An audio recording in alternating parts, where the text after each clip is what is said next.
Surprise, surprise, I bought another car that I've wanted for a while, and it's definitely not a yellow Volkswagen. Okay, I wanted an orange one because I feel that later on that's where the money's going to be, but I got a red one. So, scan tool, it's a lucky dip. Let's go have a look.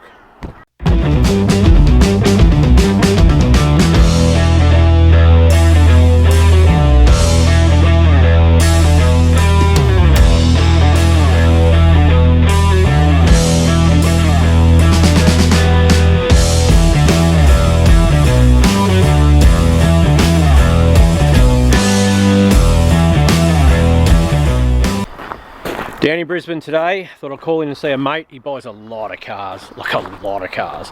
And there was a XR5 down the back, and I've wanted one of these for a while. I've been looking at the orange ones, and it's the earlier models that I could have afforded, but they're still like 5 or 6 grand with blown up motors, which I just couldn't justify, because a lot of the times they blow the motor up, then it sits there, the bores get rusty, and they're not repairable, so you've got to build a whole motor, not just do a head gasket. Well, I was there, I looked down the back, and here is this red one. So, red XR5. So these run the 5-cylinder Volvo turbo motors, the Duratec motor. It's got like Pilot Sport tyres on the front. The body's good, the paint's good. The interior, I'll get that strap off and we'll get in there. Hang on. The interior is good, but a bit dirty. So I don't even care if I've got to just get like the driver's seat. Hang on. I don't even care if I've got to get that recovered or whatever. But it comes standard with Recaro, 6-speed manual. Now, there's no key from what I can tell, right? So I've got the back seat's pretty tidy. It's pretty good. Hood liner's good. Like, it's quite a good car. Like, yeah, I like these. I've set of wheels and lowered a bit, and they're a gem. So here's the plan. So I don't know what's wrong with it. When before I bought it off my mate, checked the oil. Oil was perfect. Still got water in the water reservoir, which tells me that maybe head gasket isn't gone. I jumped in it, and I wasn't expecting it to start or even power up. But with I got some reading to do. So I'm sort of running a bit blind now, but I'll run through it with you guys. It's got that key there, which is, it's like your spare whatever key, right, which just sits in there. It's push button start. It's done 214,000 Ks. Still got books and everything. It's got the stuff here for the key code. Yeah, it's not bad. Like, all the door trims aren't all worn, but it runs and goes. But yeah, I don't want to drive it too much, but I'm going to put the scan. I just went up to the workshop, grabbed the scan tool. Before I even take it off the trailer or do anything, we're going to put it on the scan tool, see what codes it's throwing, so then we can work out why it ended up at his yard. He has no idea. So he just buys a lot of cars. It just comes in, they come and they go. He doesn't actually care. But it was cheap.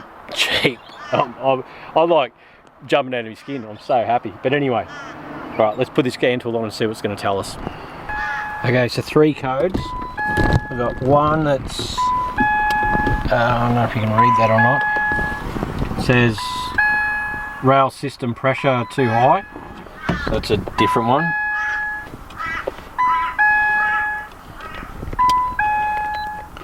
Number 2, rail pressure sensor circuit too high.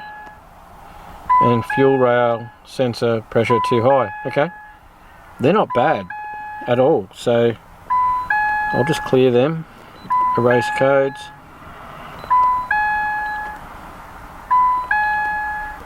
Done. Okay, so that well, if it done a head gasket, it would have brought up. Hang on, let's switch that off. If it had a blown head gasket, it'd come up misfire cylinder 1 or cylinder 2 or 4 or 5 or whatever. If it had overheated, it would have come up with a code of overheating. I don't know. Maybe it's an abandoned car with lost keys. I don't know. Anyway, it is what it is. The report come up clear. It's not stolen. It's not encumbered. So, righto, let's get this off the trailer and yeah, do some more checks. but so far she's looking good. I'm very happy with this thing. Very happy. Like, she's mint. Yeah, gauges and that. It had oil pressure and that pretty good, so yeah, righto.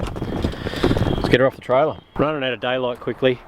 Now, I don't know whether the wreck I just took to Brisbane put all that oil there, or whether it was this. So maybe we have a reason why it was, because like I checked the oil before I left and it was quite high, now it's right down, so I don't know. I just spoke to Trent, a mate that works at Ford here in Kingaroy, so I rang him about the keys and stuff to get some ordered. Yeah, he said that running with this key, which is just like a temporary key, it'll time out apparently. Lucky, because I was thinking about driving this to Nambour tomorrow. But yeah, so I might just whip it around up to the top of the yard and then, yeah, try and get it on the hoist and we'll have a look underneath it. I need to find the reason why it ended up in that yard, I just don't know. So yeah. Righto, we have a reason I can't see, but you might be able to hear. When I bring it up off boost, onto boost, so there's something wrong there. Whether it's done a input shaft in the gearbox or something like that, so maybe that's gear oil that's come out. But there is an issue, which is good, because I was starting to get worried. I know you can't see me, guys. Hang on, I'll open the door. I was starting to get worried that, you know, I bought this car there's something shady. So yeah, there's an issue. The sensor's just gone off. Yeah, all right. We're getting somewhere. There's an oil leak perhaps. There's some issue in the gearbox or the drive line. Yeah, it's got plenty of oil pressure. I don't know. Tomorrow's another day and we'll check her out, but pretty excited still. Alright, so drop that. It appears to be just there on the edge of that sump. There's a mark here on the, like something's been ran over. See that just there? See it? But it doesn't follow on to the back of the car. So yeah, there's nothing smashed through and it back out onto here. Everything else looks good. It's all standard, which is fine, but yeah. Oh well, I'll grab a rag, we'll clean that bit and we'll see if we can't find the issue. Okay, so crack in the sump, definitely. You can see that line there? That's actually a crack. So, well, can I hold it there? If I wipe that, it'll start weeping back out, see?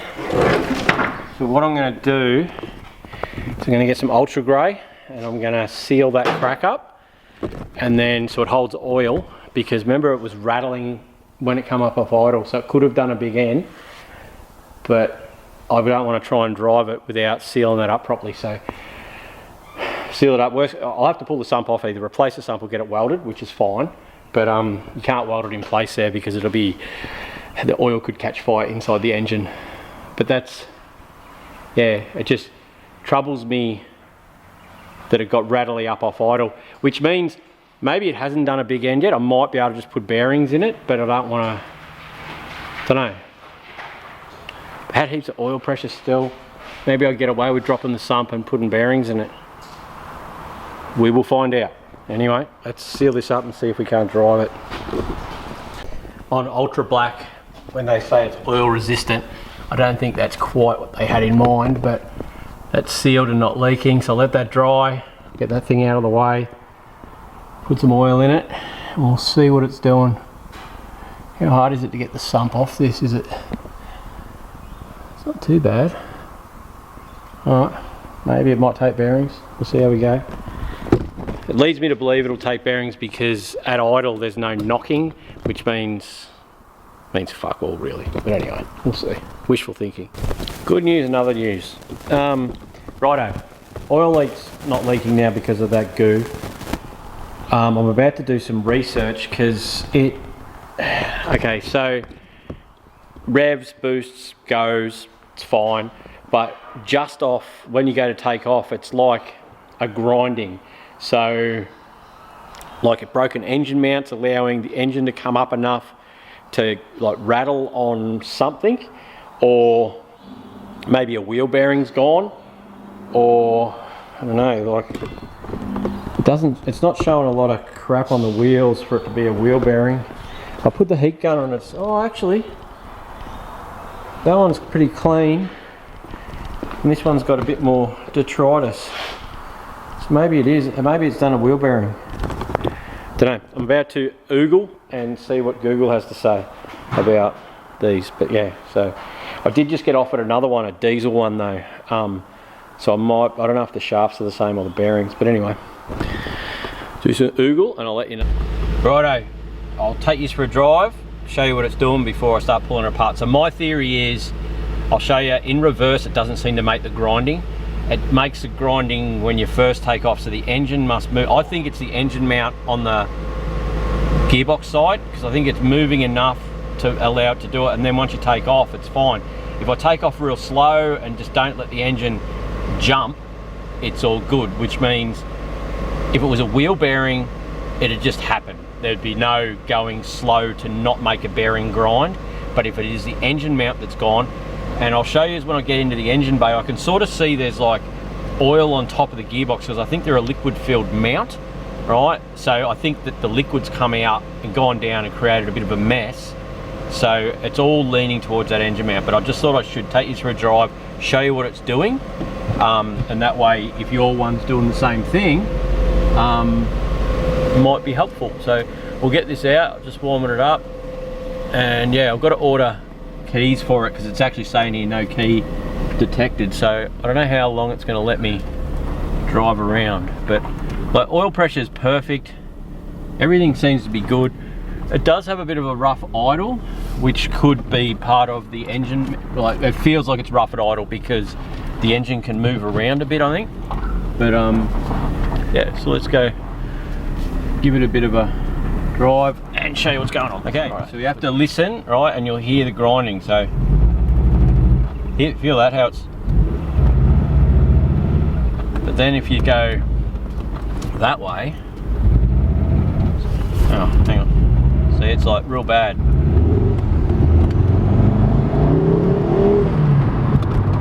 And it sort of jumps around a bit just there. But if I take off slow and don't let the engine jump up, there it is, just there where it just jumps up. You can hear it just knocking. See, if that was a wheel bearing, it'd be doing it all the time. But if you're just gentle with it, it's not too bad. And then if you floor it, see, it's got that, I don't know if you guys can hear it or not, but you can definitely feel it through the floor. But then once you get up in the gears, it sort of goes away. But then, and here's why I think it's not wheel bearing, because if a bearing's spinning either way, it's going to grind.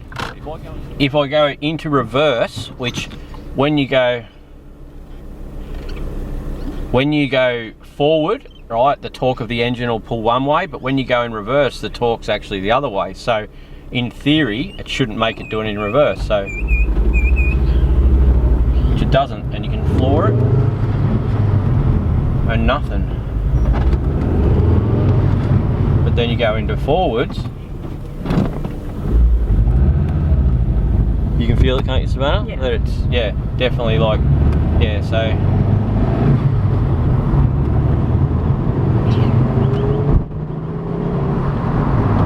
And the torque steer is actually quite bad that way, so yeah, to me, that's the problem. So anyway, all right, let's get it back to the workshop, pull the battery out and have a look at that engine mount, and then order one up if we can. And I'm thinking this seat's filthy, but looking at it, I reckon I can pull this out and pressure wash it. I won't even have to recover it. So anyway, that's on the list. Found 5 minutes this afternoon to get stuck into this one. So just pulling it apart, you've got to pull the battery out, battery box out, and then it's this mount here apparently, which is causing us all that grinding stuff. So I'm about to get that out and order it up, which is going to be awesome. I've got the WRX outside G'd up for a windscreen in the morning. So I've got to get a windscreen fitted to the WRX. I've got to get that Corolla done as well and do some brake pads on it because that goes out tomorrow. Yeah, it's all happening, guys. It's all happening. So yeah, hopefully by the end of the week we'll be able to actually drive this thing properly and see what she does. It's crazy. A couple of mates I've said, oh, I bought an XR5, show them photo. Oh, I wanted one of them for a while, but they're so dear. And it's like, I just can't justify the money. yeah, like I'm the same. I can't justify the money for a front wheel drive car, but I am very happy with this thing now. It's going to be good. So get this mount out, we'll have a look, see if we can see something wrong with it. It is very soft. When I put a jack underneath, it does move a lot, so hope that is the problem. And I just spoke to Trent at Ford today when I dropped off a car, and he was saying his brother had a pretty stout one of these, and that it's very common in the Mondeos and the Focuses to actually have that mount go, and that's the noise it makes. So cross our fingers. Right, I was right, it was that mount. You can see in here where, hang on, can you see the cracks through there and the bit chewed out there? So that's us for sure, which is awesome. So cheap fix, I hope, and she'll be cracking. Okay, so I've got the seat out. Now I've sprayed it with some of that. It's just, I use the general purpose cleaner. You've got to make sure it doesn't have ammonia in it or it'll dye the stuff, but look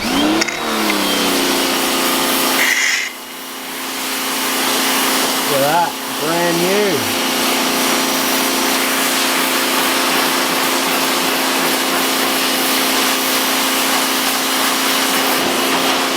Righto, so I'll get stuck into this and I'll let you know how she goes. So that you can see how it's just coming out straight away, like it's going to be neat. It'll take a day or so to dry, but it will be clean. Laughing. Very happy with that. Righto, let's get this clean. Righto, I know some of you guys are dying inside that I've just done that, but it's the only way to clean them when they're filthy. Like I've actually ordered a proper whatever they're called, cleaner, upholstery cleaner, but you can't beat that. It took like 5-10 minutes and it's mint.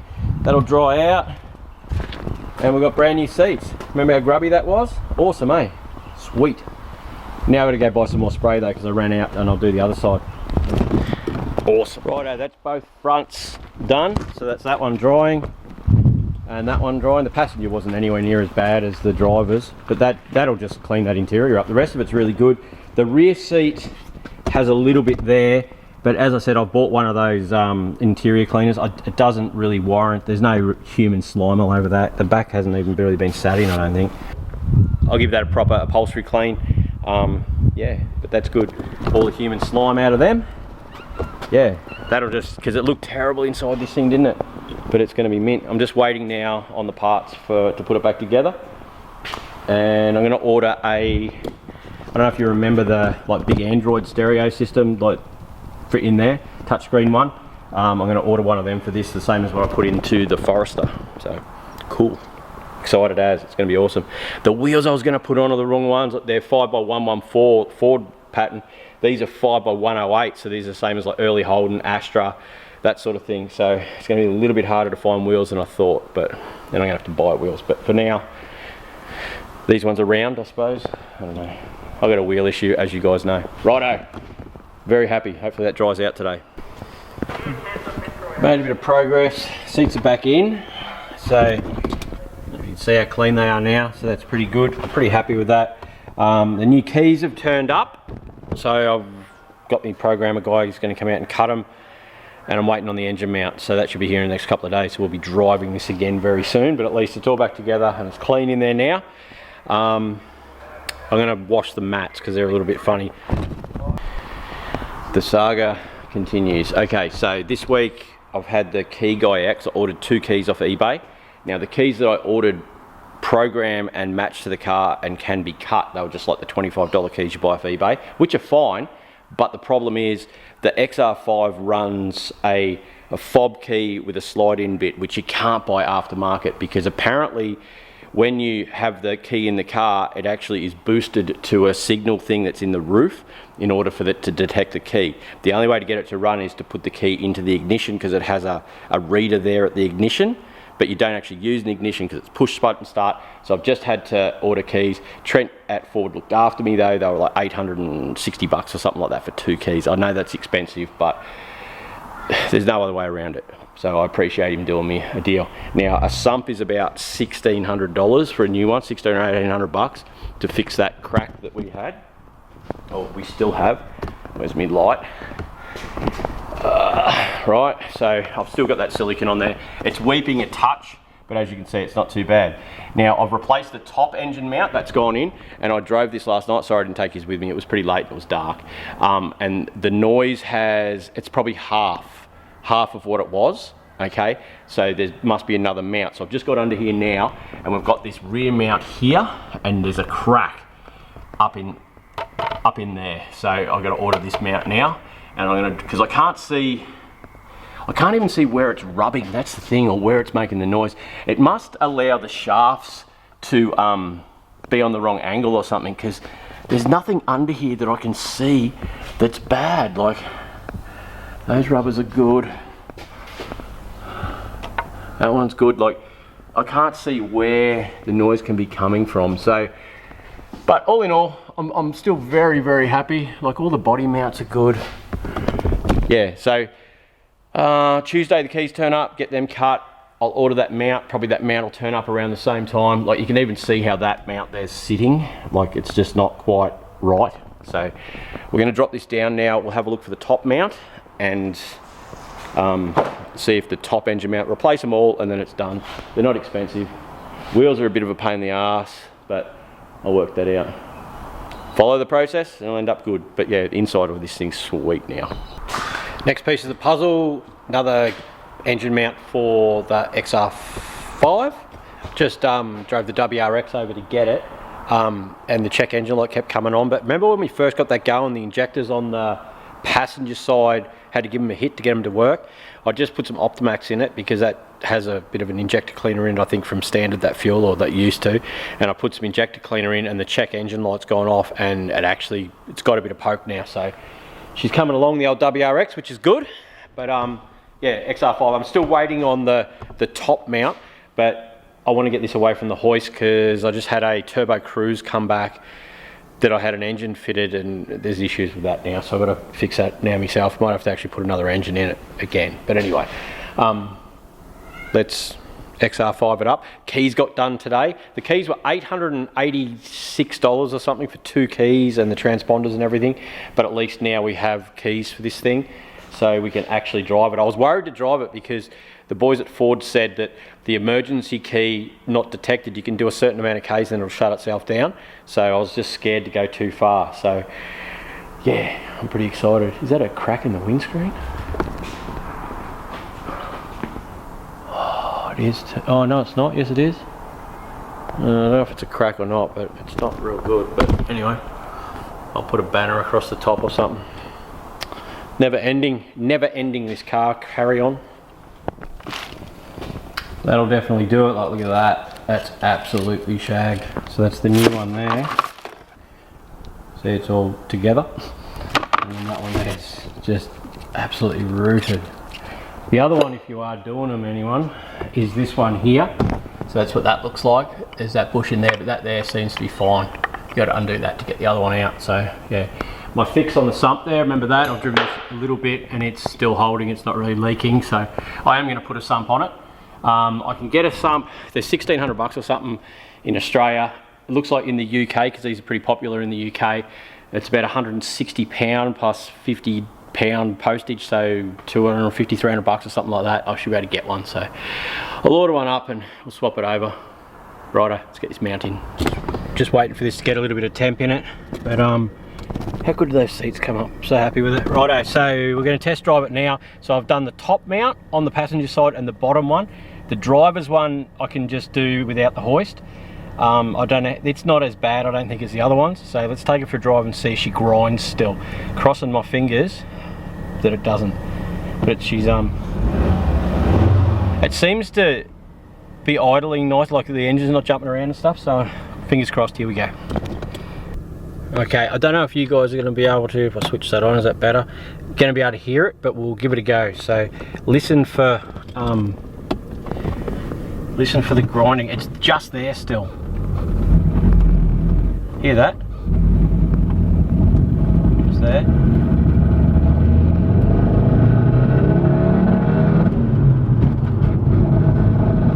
And to me it's sounding like now and feeling like it's coming from the driver's side now, so it must be that driver's side one being dropped. So still some more work to do, and hopefully that pulls it up.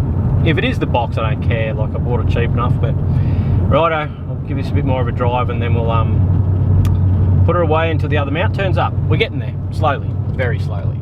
Hopefully this is the end of the saga. So just fitted up the new mount in there, so that means we've got the new one that side, the new one at the bottom, and that one there, which is this one here.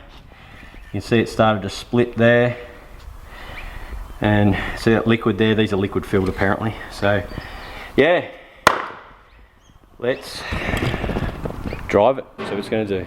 I have been driving this around a fair bit anyway, like, and you can hear when you're driving that the passenger side there's no noise anymore, and it's all on the driver's side because of that mount. So hopefully now I'm not so scared to get into it. But anyway, let's have a look. Well, that's a result, because I can accelerate now and there's no grinding and carrying on. So yeah, how good's that? So I was worried, I must admit, like I'd done those mounts on the other side, and then I thought, oh, you know, it didn't fix it, and then you could sort of hear it was still one-sided. Hang on, change gears. But now she's yeah, it's good. Yeah, because I'll accelerate here, you'll hear it all. Just boost, no grind. So sweet, all right. That'll finish this part of this video for the XR5. I've got a Android stereo system coming for it, some lowered springs. I'm not sure whether I'm going to run wheel adapters so I can run 5x114s instead of 5x108 wheels, because I'm struggling to find wheels for it.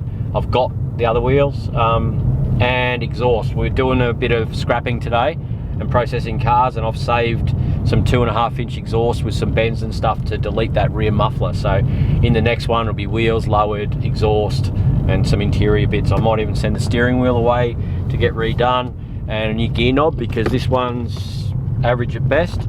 So yeah, XR5, grinding noise, gearbox and engine mounts. Righto, see you.